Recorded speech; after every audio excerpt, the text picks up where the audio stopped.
lagi dengan Loselani dan Lose Yulia. Apa kabar semuanya? Semuanya baik? Senang sekali langsung mendengar kabar adik-adik semua dalam keadaan baik. Ya, puji Tuhan, kita boleh kembali lagi bersama-sama kebaktian sekolah minggu pada hari ini. Pastinya adik-adik semua sudah mandi dan berpakaian rapi, siap untuk memuji nama Tuhan. Tapi sebelumnya kita berdoa dulu ya. Mari kita berdoa. Tuhan Yesus yang baik, terima kasih untuk semua berkat dan pertolongan yang Tuhan berikan. Sehingga hari ini kami boleh memasuki hari yang baru. Terlebih di hari Minggu ini kami boleh kembali bersama-sama beribadah sekolah minggu di rumah kami masing-masing. Untuk memuji nama Tuhan dan mendengarkan firman Tuhan.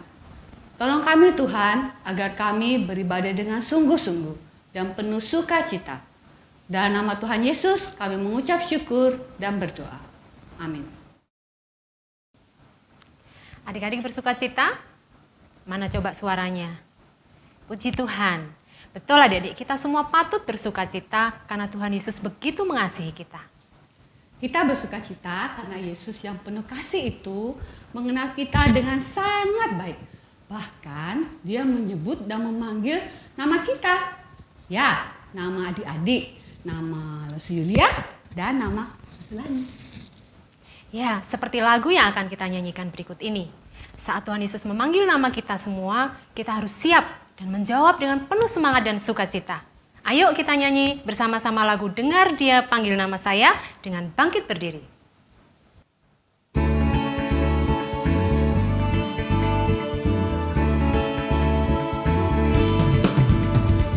Dengar Dia panggil nama saya, dengar Dia panggil namamu, dengar Dia panggil nama saya, juga Dia panggil namamu.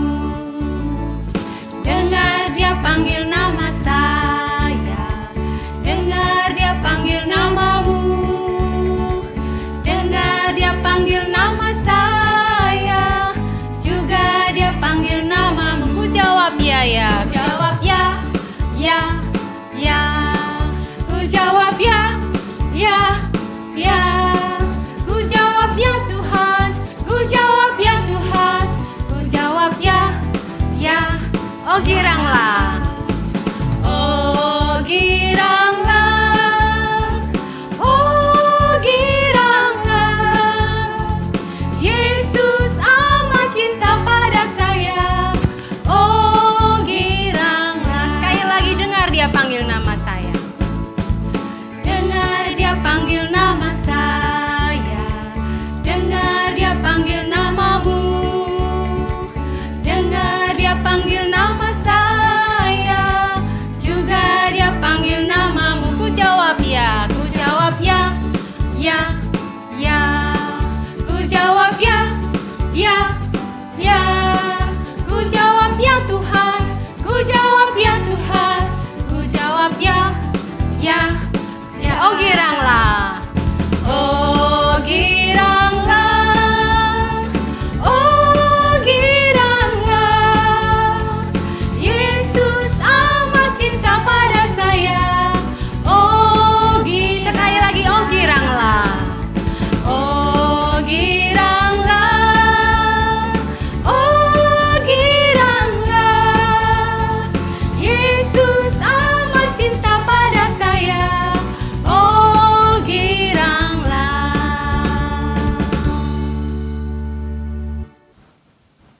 Silakan duduk. Senang sekali ya Loselani. Tuhan Yesus sudah memanggil kita untuk mengikuti Dia dan juga untuk melayani Dia. Betul, kita sangat bersukacita karena kita boleh melayani dan bekerja bagi Tuhan Yesus yang adalah Juru Selamat dan Raja kita. Ada satu lagu yang berjudul Kerja Buat Tuhan Manisik. Lagu yang menceritakan sukacita kita karena boleh bekerja melayani Tuhan. Tapi gimana caranya? Adik-adik kan masih kecil dan masih harus di rumah saja, nggak boleh kemana-mana. Gimana tetap bisa bekerja buat Tuhan? Bisa Adik-adik bisa berdoa di rumah, berdoa buat teman-teman, buat gereja, juga buat keluarga. Dengan adik-adik rajin belajar, taat, dan membantu orang tua di rumah, itu berarti adik-adik sudah bekerja buat Tuhan. Oh gitu ya, Se. Berarti nanti kalau kita sudah kembali beribadah di gereja, adik-adik juga tetap bisa melayani Tuhan, bekerja buat Tuhan dengan ikut KMA ya, Se. Dan buat adik-adik yang bisa main musik, bisa membantu mengiring puji-pujian. Ya, betul itu. Memang bekerja bagi Tuhan tidak mudah, ada kesulitan, ada hambatan. Tapi kerja buat Tuhan sungguh manis dan menyenangkan hati Tuhan. Yuk adik-adik, kita nyanyikan lagu Kerja Buat Tuhan Manis sambil bangkit berdiri.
Silakan duduk adik-adik, dan saatnya mendengarkan firman Tuhan. Adik-adik tetap duduk tenang, siapkan Alkitabnya, siapkan hati untuk mendengar firman Tuhan. Adik-adik, pernahkah kalian merasa takut? Pasti pernah ya. Ada yang takut karena gelap, ada yang takut dengan bunyi petasan, dengan suara yang keras. Ada juga mungkin yang takut dengan binatang tertentu, anjing, kucing. Ada yang takut ketinggian, dan ada banyak ketakutan yang lain. Tidak hanya adik-adik yang pernah merasa takut. Orang tua, orang dewasa, seperti Lause Ineke pun pernah merasa takut. Seperti beberapa waktu yang lalu, saat Lause Ineke mau melahirkan adik bayi. Lause merasa sangat ketakutan, karena Lause pernah membaca kalau yang namanya sakitnya melahirkan itu seperti 20 tulang dipatahkan bersama-sama. Apakah adik-adik bisa membayangkan betapa sakitnya itu? Lause Ineke begitu ketakutan karena Lause takut, Lause tidak bisa kuat menahan rasa sakit itu. 2 minggu yang lalu, adik-adik mendengarkan cerita tentang Rasul Paulus saat memberitakan Injil di Troas. Di sana ada seorang anak muda yang bernama Eutikus. Eutikus mati karena terjatuh dari jendela. Akibat tertidur ketika mendengarkan Rasul Paulus, dia begitu kelelahan. Tapi Tuhan membangkitkan Eutikus melalui Rasul Paulus. Hari ini kita mau kembali melihat kisah dari Rasul Paulus yang dicatat di dalam Alkitab. Dalam Kisah Para Rasul 27 ayat 1-44 diceritakan tentang Rasul Paulus yang berlayar menuju ke Roma. Di kapal yang dinaiki Paulus tersebut ada orang-orang yang juga bersama-sama dengan Paulus yang mengalami ketakutan yang sangat besar. Apakah yang terjadi dengan kapal mereka? Sebelum mendengarkan cerita, mari kita berdoa terlebih dahulu. Allah Bapa kami, terima kasih untuk kesempatan mendengarkan cerita Alkitab. Tolong kami untuk duduk tenang mendengarkan cerita hari ini. Mohon Roh Kudus menolong supaya kami bisa mengerti. Tolong Lo Seineke menyampaikan isi hati Tuhan. Berbicaralah Tuhan, kami siap mendengarkan. Di dalam nama Tuhan Yesus Kristus kami berdoa. Amin. Suatu kali Rasul Paulus yang begitu bersemangat memberitakan firman Tuhan dimasukkan ke dalam penjara. Tapi tentunya bukan karena kesalahan atau perbuatan jahat Rasul Paulus. Paulus dituduh yang tidak benar karena banyak orang yang tidak suka dengan firman Tuhan yang disampaikan oleh Rasul Paulus. Paulus dan beberapa tahanan lain di bawah pengawasan prajurit Julius dikirim ke Roma untuk bertemu dengan Kaisar. Karena itu, Paulus harus berlayar dari Kaisarea ke Roma yang jaraknya sangat jauh. Di tengah perjalanan, Paulus sempat mengingatkan para kru kapal untuk tidak berlayar terlebih dahulu, karena Paulus melihat akan ada badai besar yang datang. Tetapi mereka tidak mau mendengarkan Rasul Paulus. Tiba-tiba, badai besar datang dan menghantam kapal itu. Kapal itu diombang-ambingkan di laut selama 14 hari. Orang-orang yang ada di kapal tidak melihat matahari dan bintang-bintang. Awan begitu gelap dan angin begitu kencang. Orang-orang di dalam kapal itu berpikir, oh pasti sebentar lagi kita akan mati dan tidak akan ada yang selamat. Paulus berdoa kepada Tuhan dan malaikat Tuhan berkata kepada Paulus, jangan takut Paulus, kamu harus tetap menghadap Kaisar dan sesungguhnya karena kemurahan Allah, maka semua orang yang berada di kapal ini akan selamat karena engkau. Paulus kemudian berkata kepada orang-orang yang di kapal itu, kamu sudah 2 minggu berjuang di kapal ini dan kalian belum juga makan. Marilah kita makan, karena besok kita semua akan selamat. Paulus lalu mengambil roti dan memecah-mecahkannya sambil mengucap syukur atas kasih dan pemeliharaan Tuhan. Setelah makan kenyang, penumpang kapal mulai membuang barang-barang termasuk bahan makanan, agar kapal itu tidak berat dan tetap dapat berlayar. Menjelang pagi, mereka mulai dekat dengan daratan. Mereka mulai sampai ke tepi pantai, tetapi bagian depan kapal terkandas di pasir dan bagian belakang kapal pecah karena dihantam ombak yang keras. Orang-orang di dalam kapal terpaksa harus menyelamatkan diri dengan berenang. Mereka berenang untuk sampai ke pantai. Ada yang memakai papan atau pecahan kapal untuk bisa selamat.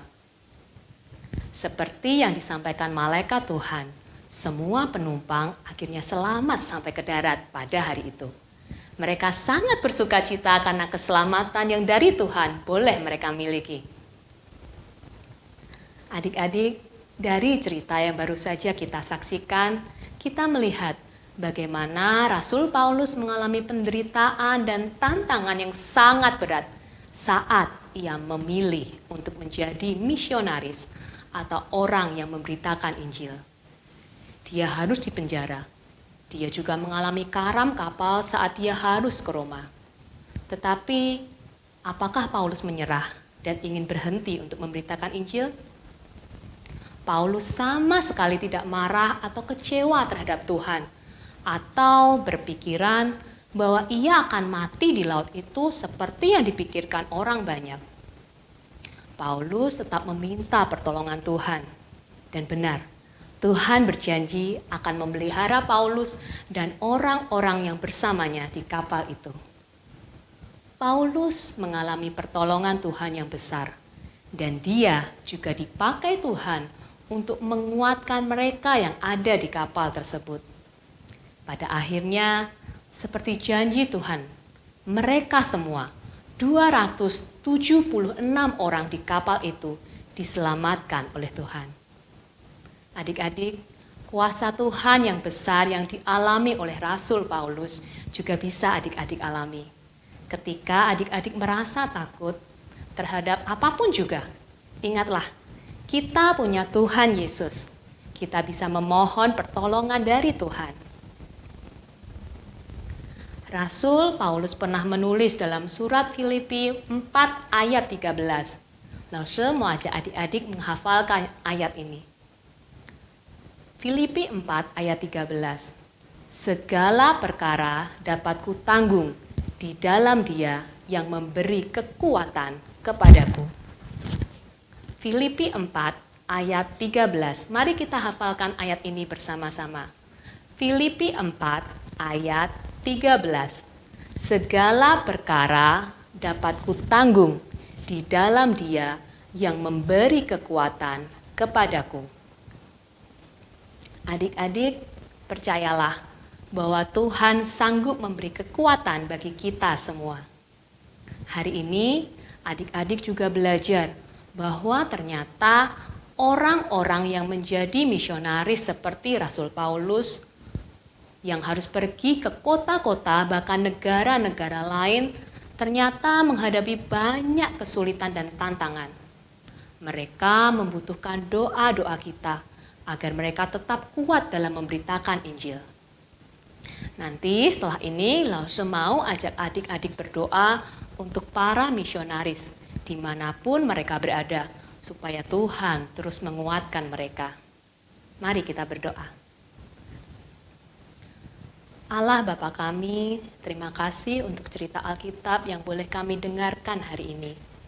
Saat kami takut, kami akan meminta pertolongan dari Tuhan. Mohon Roh Kudus terus mengingatkan dan memberikan kami kekuatan untuk melakukan firman Tuhan ini. Saat ini, kami juga berdoa untuk para misionaris, dimanapun mereka berada. Khususnya mereka yang sedang menghadapi banyak kesulitan. Mohon Tuhan menolong dan menyertai. Mohon Roh Kudus memberikan mereka kekuatan dalam mengerjakan panggilan mereka. Di dalam nama Tuhan Yesus kami berdoa. Amin. Adik-adik, kiranya kita semua boleh mengingat dan bersyukur bahwa Tuhan akan selalu beserta kita dan menguatkan kita dalam situasi apapun. Ya, dan sekarang saatnya kita memberikan persembahan yang terbaik untuk Tuhan. Siapkan amplop persembahannya, kotak persembahannya, atau bisa dititipkan papa mama untuk ditransfer ke gereja. Dan kita akan mengiringi persembahan kita dengan lagu Bawa Persembahanmu.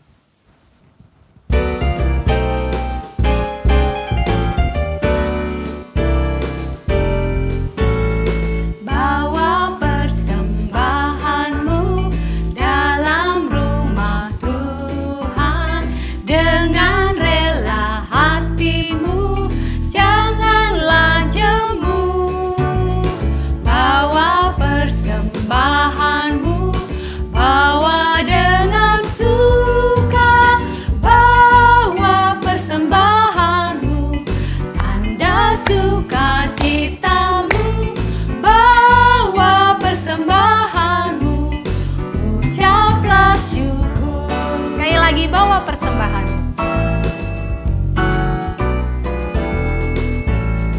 Bawa persembahanmu dalam rumah Tuhan dengan rela hatimu, janganlah jemu. Bawa persembahanmu, bawa dengan suka. Persembahan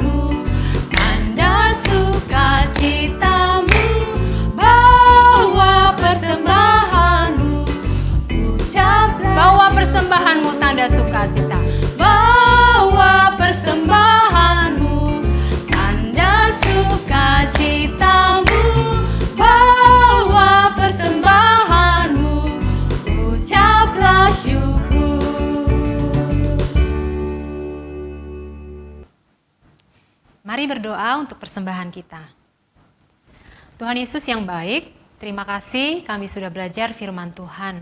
Tolong kami untuk menjadi anak-anak Tuhan yang taat dan setia. Kami juga mengucap syukur untuk semua berkat Tuhan yang sudah kami terima.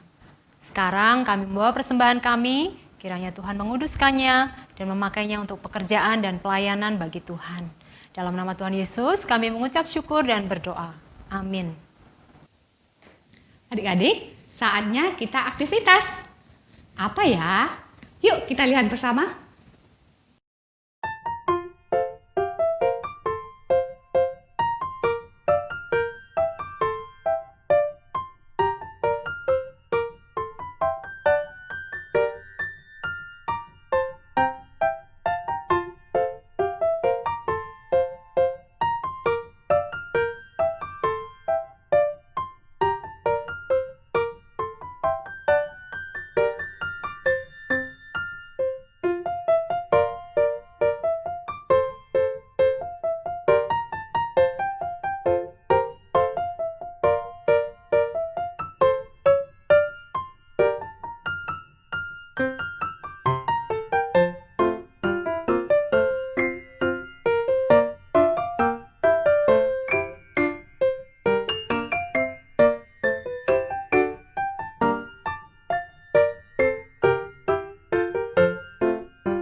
Adik-adik, ibadah sekolah minggu hari ini sudah selesai.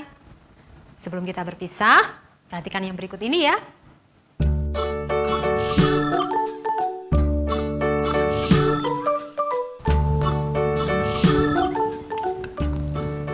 Tinggal di rumah aja.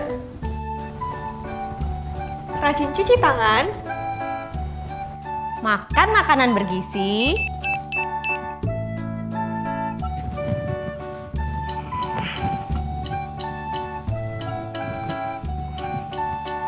Rajin olahraga. jaga jarak saat di tempat umum. Pakai masker jika harus keluar rumah.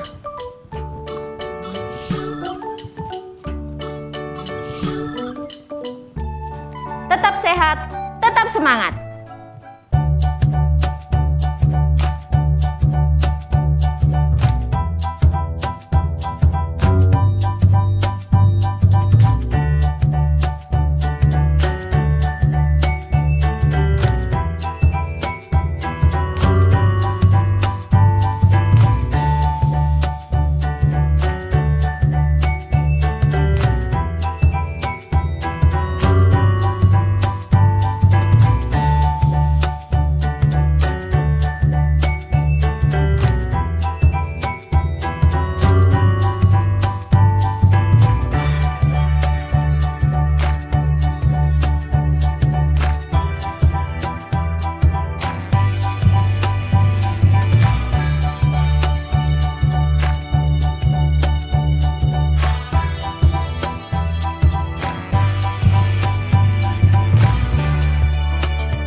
Mari kita akhiri ibadah kita dengan pujian Bapa, terima kasih.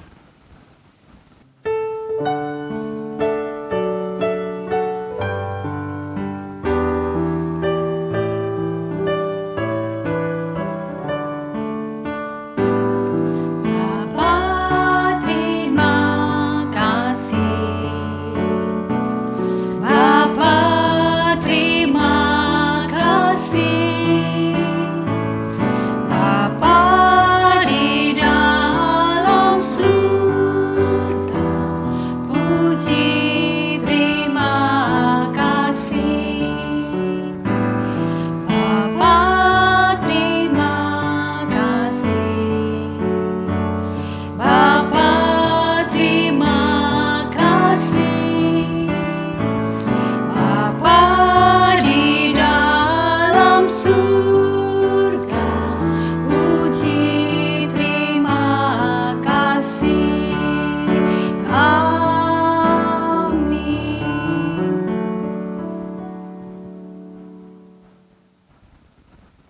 Sampai jumpa minggu depan adik-adik dan Tuhan Yesus memberkati.